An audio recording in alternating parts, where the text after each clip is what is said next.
Hey Jessica. Hi, how are you, Hi. Cynthia? Are we still doing the role play on Wednesdays, do you know? I don't, I don't know if that group is doing. I need to be very transparent with you. I know another group, which is like basically the same people, are doing it on Friday at 9:30, which I Oh, don't on know. Friday? Yeah. Do you want Oh, me to add you to the group? yeah, that would be nice. Thank you. I'd 'Cause I appreciate think it. like no one really like that group on Wednesday. I don't think any like I don't know what happened. I think it kind of just didn't go through. So then, sorry, Lorraine made like had like another group and is like kind of just added me to it. Okay. Yeah, if you could add me, that would be really awesome. Uh,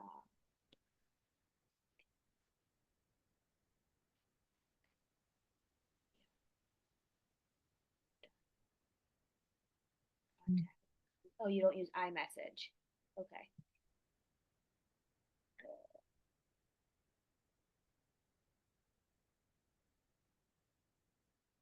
Just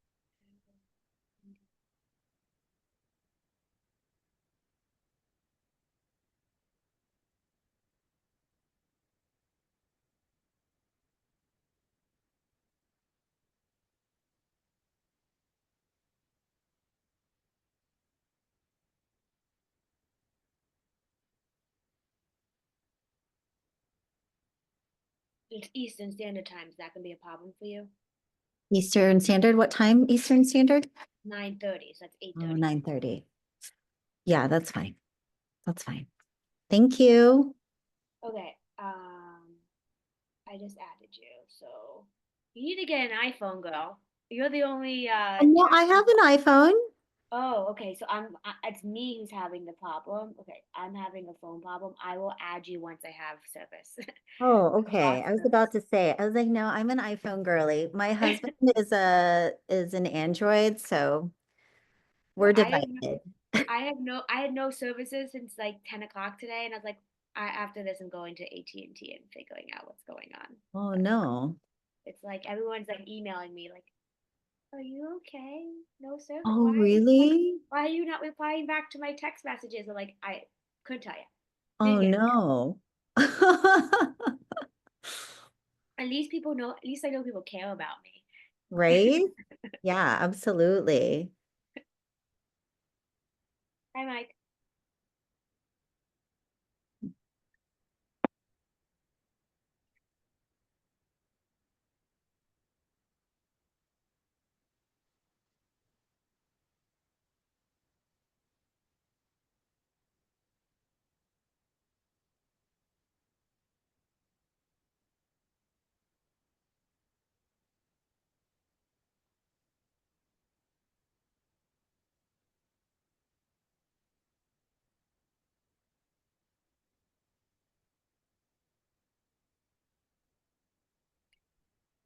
Okay.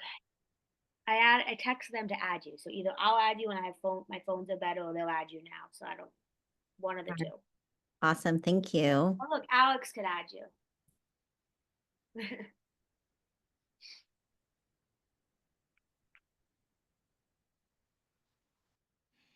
Jessica, Yes, my phone can is you hear not. me? My phone's broken, so can't text me. But can you hear me? Yes, I need somebody to help somebody with a rental in the Bronx. I don't do the Bronx. I know, no, everybody's like, I don't do the Bronx. I know someone who does, so I'll send it over to you. Okay, thanks. Okay. Hey guys, this is Susan, your head of happiness here. I just want to let you know we had a request to open the meeting rooms 10 minutes early for networking and chit-chatting, just like you're doing now. So for every session going forward, the sessions will start 10 minutes early. This will not be part of the uploaded video that you'll see when you go back in and watch. So we'll cut that 10 minutes of chit-chat out just so you have this space just for you to dialogue amongst yourselves. So pass it on and please continue. We're in the Bronx. Let's start with that. Anybody Riverdale? know anybody Riverdale? in the Bronx? Oh, Riverdale. I do know somebody in Riverdale. What's his Riverdale is name? like not the Bronx.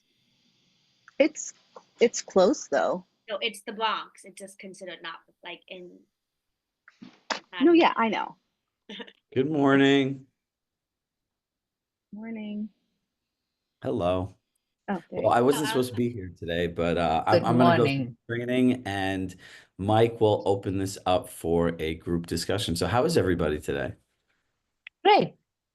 Yeah. Alive, excited, full of energy? Ready to conquer the day. That's what I'm talking about. All right, so we're going to go through touring and collecting feedback. And now, as simple as this sounds, it's actually pretty complicated, right? Because there's so many different facets of how this all works. And, we'll go through this today, but technology is our friend and has enabled us to do many different things. So, the one thing that I want to share with you is if you look at the thing that Robert shared on social media, right? Today, as it stands, there are 8,000 properties on Compass that are not available anywhere else. That number is going to continue to grow. If you look at Compass One, it is the only thing that exists in the world that actually quantifies what you do. So, as an agent, you have the most unique opportunity to really learn and dive into what is being offered to you. Because, my whole CCQ, clear, concise, quantifiable, there's no more clear, concise, and quantifiable way an agent can service a client than here at Compass. Like the gap is just getting bigger and bigger and bigger. But the key is how do I communicate what I do and how do I create a great client experience? And that is why we're all telling you to focus on one track at a time, become a master at it, let your income go up for that, and then add the next one, right? So when you scale things, you get it to a place where it's repeatable, predictable, scalable through other people, and then you go on to the next thing. So let me share my screen and we shall get started. If I could find my screen.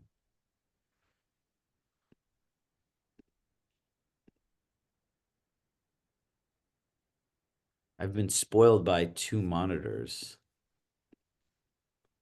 All right. Can everybody see my screen?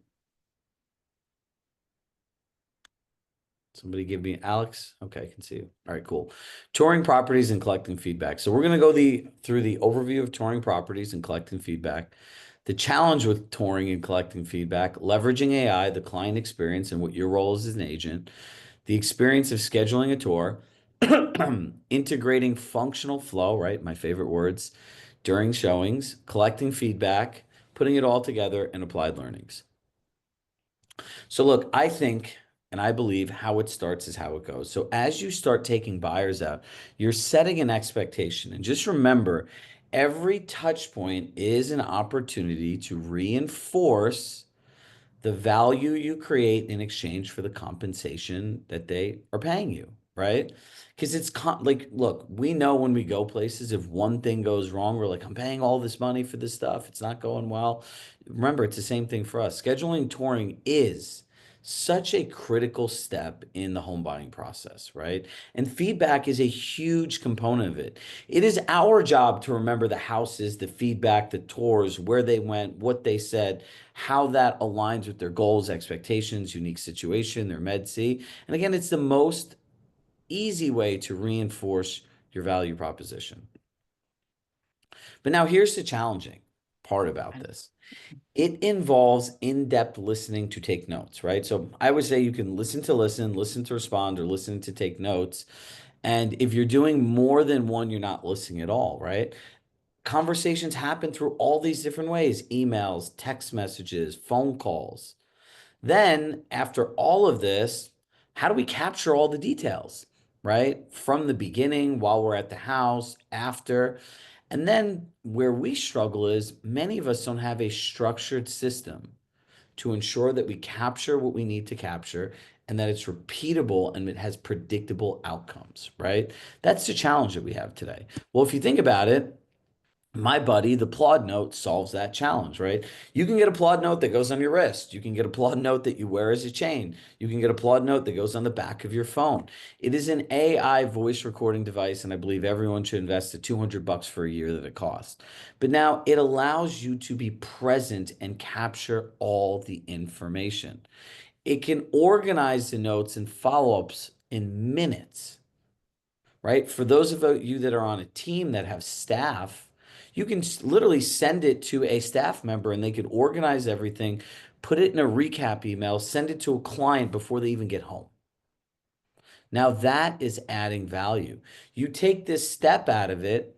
What are you doing when you're showing properties? You're asking questions, you're typing notes on your phone. You can get a notification and get distracted. You get a negative notification, you mentally check out. There's so many different challenges that technology can solve today, but it is our job to lean into them and integrate them into the client experience. Now, what is our role as an agent? Number one, it's to organize the home buying experience.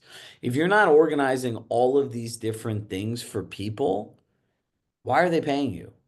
Right? And Compass One gives us this amazing opportunity to at least partner with them, like we always talk about, like, here are all the next steps. Showing feedback, all these things can live in the document section. Your tours all live there, and it creates ease and simplicity through organization, right? And again, I'm going to keep reinforcing this today. It will make the client feel that their experience is in alignment with the investment. Hey, Jessica, how would you like to have all of the details down to exactly where we are in the home buying process, accessible anytime, anywhere, on any device? I would like that. Exactly, because it doesn't exist today. Welcome to Compass One, right? So these are the little things that we can do. So let's get into the weeds now. Scheduling tours. I want you to use Compass Tours. I want you to create a calendar invite. When you create the calendar invite, in the description, all of the agent information is there. You have to remove it. You're going to share the tour link with your client, and then you're going to add them to the calendar invite as well. Now, I like doing this. Some people say it takes too much time. I personally disagree with them, but everyone can do what they want to do. But I would send these really nice touring emails, right? It would say, "Dear Jessica, I want to confirm that we have a tour scheduled Tuesday at 10 a.m. Below is the list of homes that we're going to, how long we're going to spend in them, and if there's any properties that are of specific interest to you that you'd like additional time, let me know." Right? The reason we're saying that is so we'll know if there's a house that, like, oh yeah, I want really more time in, you know that's a house that they're really, really interested in versus like guessing, right? Now, in there, you're going to say, here's a link to the tour. I provided you a calendar invite. If you'd like to add any additional properties to the tour, please let me know by Monday at 5 p.m. So I have the appropriate time to adjust the tour schedule, the order of the properties, so on and so forth. Is that a better experience for a client? 100%, right? You can send somebody a calendar invite, but again, like, they're going to see the calendar. It's going to be in the description. They can click the tour link and see the tour link. But again, that's multiple places, right? And kind of as a bonus, you can attach digital show sheets so they have them. And as a bonus, if you choose to, we have some clients that buy extra large iPads, upload the PDFs to the client's iPads and just give them to them, right? Then you lose your applaud note as you're walking around the house. You capture all the information. You can put the show sheets in the document section. You can put the feedback document in there that we'll talk about. And all of this stuff is set up in one place. Does that make sense to all of you? This is a really simple process that has many just details in them. But this is client experience. And look, I always say luxury, right? And luxury has nothing to do with price point. What world do you live in where $50,000, $100,000, $200,000 is not a lot of money? It is a ton of money. And just remember this, every person buying a home, regardless of price point, deserves the luxury client experience. People think I say luxury and I'm talking about $5, $10, $20 million homes. No, I'm talking about the experiences that people have with you. How easy, how simple, how curated, how listened to somebody feels. That's what a luxury experience is. It has nothing to do with price. Now, this part I'm really excited about, right? So, how do we integrate functional flow? Well, as you're going through a property, reinforcing your value as an agent comes down to showing them that you listened, right? So, if somebody told me that they have this idea, and I'll use myself, of entertaining and they want to have people and it's a place that their kids have experiences, their family have experiences. And we talked about how that is, when you're walking through the house, I'd say, hey, Jessica and Alex, like, how do you think this aligns with that experience of blank? Like when you had that one 4th of July party that you said you want to have every year, how do you envision the people? Does this align with the flow of it? And you start getting them to talk about that experience. And then on the same point, you want to point out people just like see what they want to see and hear what they want to hear. But how that ends up is they omit real world details. So I'm here in Arizona at an event that I'm speaking at and hosting panels for professional football players, right? So, I had met, yeah, 10% Alex of the NFL is actually here at this event that I spoke at yesterday. And we did an amazing deep dive into the career of a real estate agent with the Phoenix Compass office and some agents at Sports and Entertainment here. And, I had a couple come up to me after, and they're talking about building a home potentially, right? And so I facilitated a time blocking session for the NFL athletes, and they also have a significant other track. So I facilitated that discussion with them as well. And we were talking about home, and it's like, look, the goal is to find a home that fits into your lifestyle. So the woman remembered that and came up to me. She's like, how do we do that? And I started going through the functional flow. I'm like, well, what experiences do you want to have in the house? What does that look like? What is the layout? What do you need to consider? We want a playroom for a kid. Great. Like, is it for today? Does that turn into a den for your kids when they're older? How does this home fit into like your house today, your life today, 5 years from now, 10 years from now, when your kids get older? And they're like, no one has ever asked us that. Like, based on what you're telling us, the house that we would want to build is completely wrong, right? That's what functional flow does, because I was able to point out to them all of the things in their plans that did not align with their functional flow and why. This is where you have a huge opportunity to build yourself up as an agent, your unique value proposition, why you're different, why you're worth the investment, and ultimately help your clients get what they want. I can tell you in the hundreds of houses I've sold over my life, how many people did not think about this?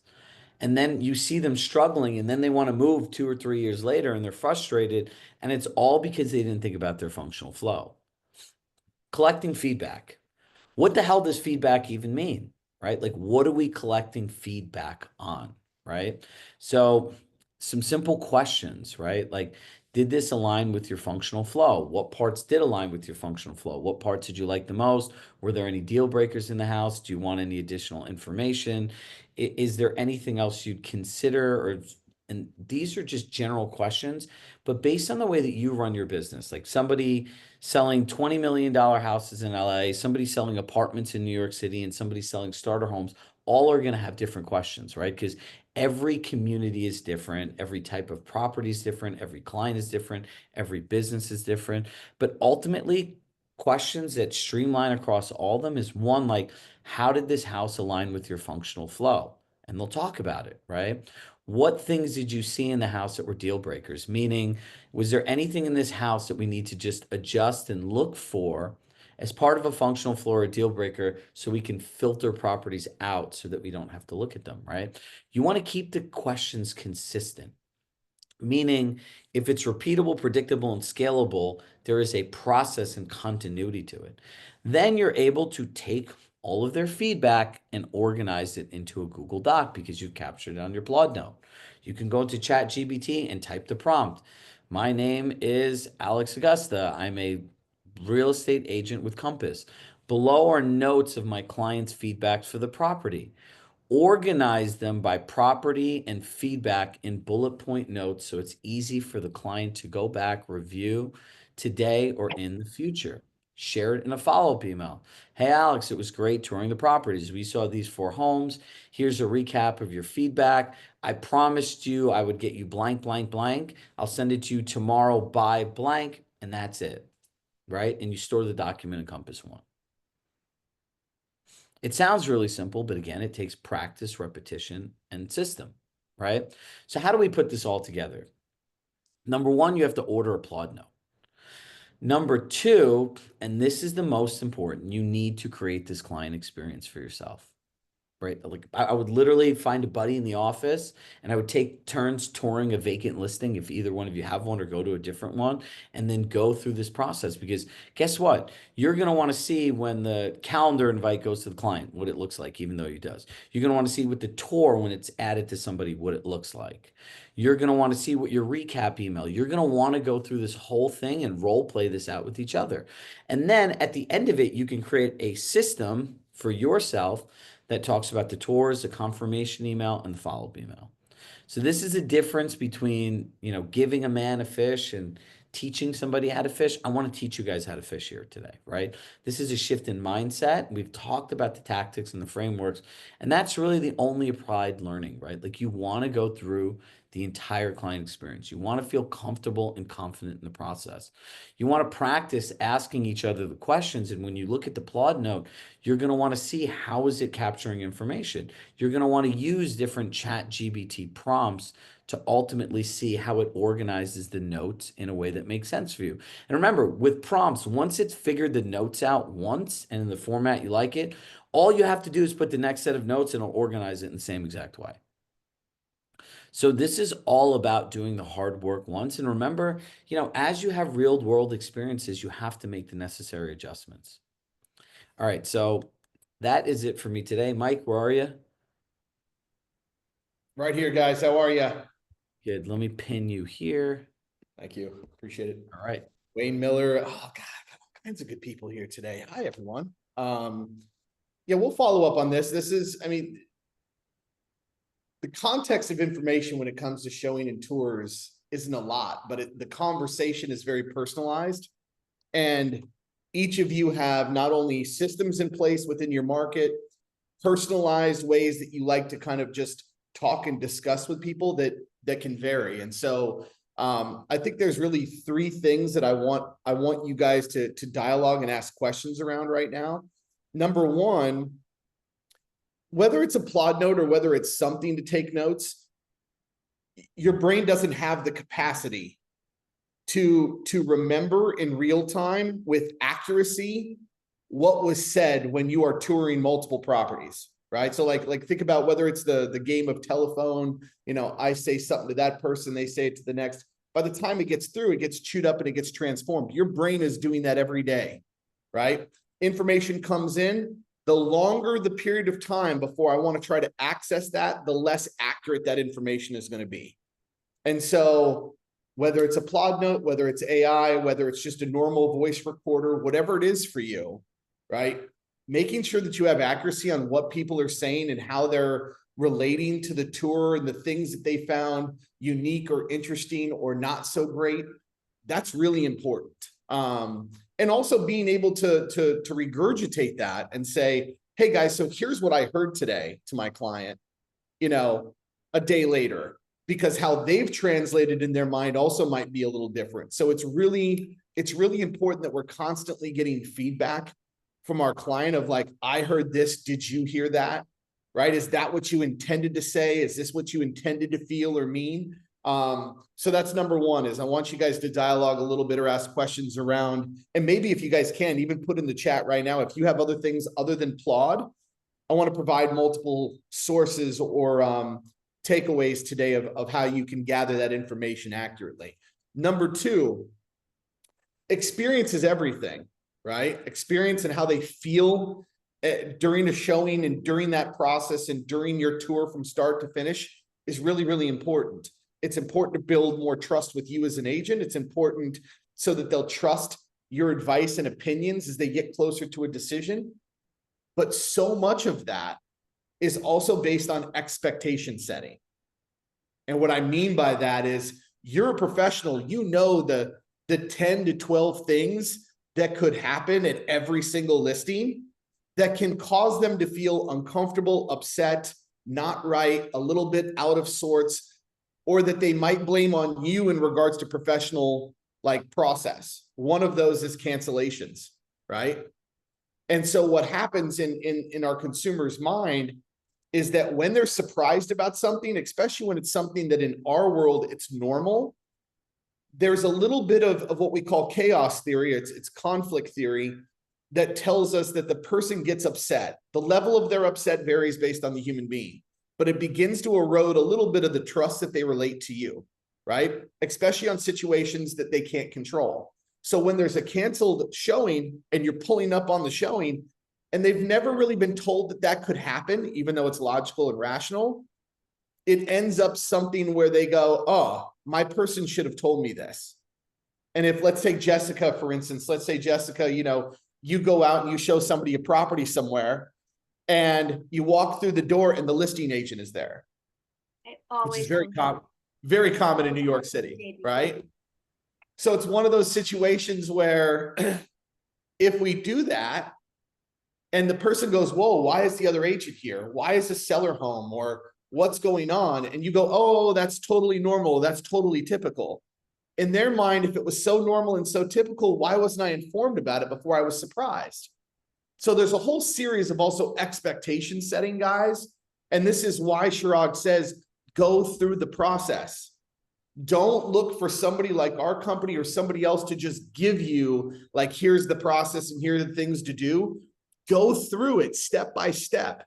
Like, here's what I do with these people. Here's what I do with this next step. This is what I do with follow-up. Here's how I make sure information's accurate, from your buyer profiles to how you're going to follow up after the actual tour is done, right? Go through the process and look for those things.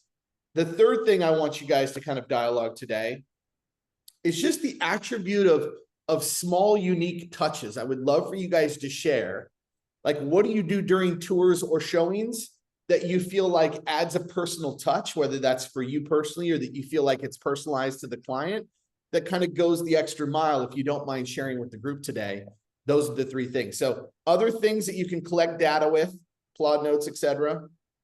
The aspect of expectation setting and things to like look forward to, things like cancellation, sellers being home, other agents handing them cards, neighbors, all of those things, right? And then the attributes of like unique touches. And Nomita, and obviously I'll answer any questions that you guys have, but go ahead, Nomita. I don't know if this would be an attribute, but my extra touch is when I have more than 3, 4, whatever, and if it's hot, I always have a cooler with water and a snack. So it could be a bar, it could be anything, some fruit. Yeah. So that's what I do. And especially if there are kids, then there's something that's related to kids. Yeah. Sugar, ice cream. I love it. Sugar is a bad idea with kids. I know. No. He's kidding. Here, Yeah. have a candy bar. Yeah. No, I love the touch of food and snacks, especially with water, something, especially if it's a lengthy tour schedule. I mean, hangry is a real thing. So absolutely love it. Thank you, Nomita. Sure. Who else, guys? But I even have it at my regular open house, the water, etc. Yeah. Yeah, I think that's a great idea. The Owls, thank you, by the way, Kelly, the Owls app. Yeah. OWLL. I misspelled it the first time. Sorry. Oh, that's okay. No worries. What is it? For special touches, I like to talk about, because I've owned a bunch of houses, about things that I didn't know that I wish I would have known when I bought my first house. If it's, a first-time home buyer, like, having a closet close to the front door, or, just silly things like that, that if you don't have are annoying, that maybe they're not thinking about. It goes back to the functional flow, but sometimes it's really just basic stuff that you aren't thinking of if you haven't had that issue. That makes sense. Love that. Oh, if they are into feng shui and vastu, then reminding them if that was east facing or not, and why this would be ideal or not, from depending of the demographic that I'm working with. And that's very important, at least here in our Bay Area, that we address that. And they're like, wow, you know all this? They are so happy because, otherwise they call their parents and ask the same questions. And when I've told them that this is what it should be, or this is what's good and not good based upon your background and your culture, they're like, they do double check with parents. I'm like, yeah, she's right. So there, it really works and it's very helpful. And one more thing is the time. There is every day hour and a half in the day, which is supposed to be inauspicious. So you don't write a contract, you don't go to a listing appointment, you don't have them DocuSign in that hour that day. And they like really appreciate that. And some will tell you, oh, we don't care, we don't, it doesn't bother us, we don't believe in that. That's okay too. But the fact that I brought it up, they appreciate it. I love it. I think that's great. And I also saw a post down here, Wayne, if they're a cook, double check to see if the stove vent is vented out, right? Versus just being like some of those electric vents where they open, but it's just vented right back into the space. I think that's a big thing. And keep in mind, guys, people have questions about some of the weirdest and most probably what feels like logical things to us in the industry that they won't ask. And so by pointing out some of those rational things, you're almost giving people the permission to ask about things. Like, I'll give you guys for instance, my wife, we bought a house 2 years ago and it has a pot filler. And if you don't know what a pot filler is, it's basically a water line with a handle right over the stove, right? And my wife was like, okay, I don't know what that is because she doesn't cook. I do all the cooking. So one day she's filling up the water from the Nespresso machine, right? Which is located right next to the stove, and she's carrying it across the kitchen to the sink to fill it up. And I said, well, why don't you just use the pot filler? And she goes, well, that's just for pots. What? She will kill me for telling you guys this story. But literally, it didn't rationalize that it was a normal like water faucet. Like, Oh. wasn't a thing for her, but it's those things where you pointing out certain usage and features can be really helpful for people, because there is a thing called pluralistic ignorance, which is this phenomenal in psychology around the fact that I think my opinion is not shared by the collective basis. So anything that I'm thinking, I think is only individual to me, instead of it actually being something that maybe other people also have questions on or have fears around. And so the more that you can talk to clients during those showings and really point out things, the more it gives them permission to be like, okay, it's not idiotic for me to ask about that little light switch that's upside down, or the outlet that's upside down versus the one that's right side up. And what does that mean in a home? Those are the kinds of things that I feel like, go a long way for personal touches and show that you as an agent, that you're professional and you have depth. Yeah, like I don't, obviously I live in the city, so it's different, but like kind of on to Kelly's point, I live in an apartment that has a fire escape, so you can't put ACs on it. So then when right. I'm showing clients like 2 bedrooms, I'm like, just so be aware, like you're not going to be able to put an AC in there. And like, why not? I'm like, well, I mean, illegally cannot. Like if you want to, because of fire, you cannot put an AC on the fire escape. And they're like, oh yeah, like we didn't think about that. So like that's like little things. Like I didn't even think about that when I bought my place. So now I have a room that I can't AC. But like if I had known, maybe I would have purchased it. I don't know. But like those are a couple of things that like we now like think around to get around. And like obviously not for homes, but like I mean maybe you do, but like I asked for like, is there any assessment? What's the flip tax? Yeah. Like what's the board looking for? Is gifting allowed? Because especially for new first time owners or kids, they just think, oh, can I rent it? They don't realize like what else the board is looking for. Yes. To buy. No, and I appreciate that. And I know that you guys have a role play following this session. For some of you, I believe Cherish, that's for anybody who wants to jump in and do a role play. She has posted a Zoom link, so I want to make sure that was made aware or available to people. One other point too, when you guys are looking at things like basements, right? And not all locations and regions have homes that have basements, but if you have a basement, buyers oftentimes they start picturing like, they're like, oh, I could put a big couch down here and I could put this down here. And then you're like, okay, well, look at the entryway to the basement. There's no way you're getting a couch down there, not unless it's like in tiny little sections. And so it's looking for things that are going to be problematic.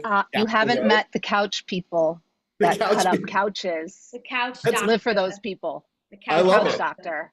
The Yeah, couch doctor. You need that.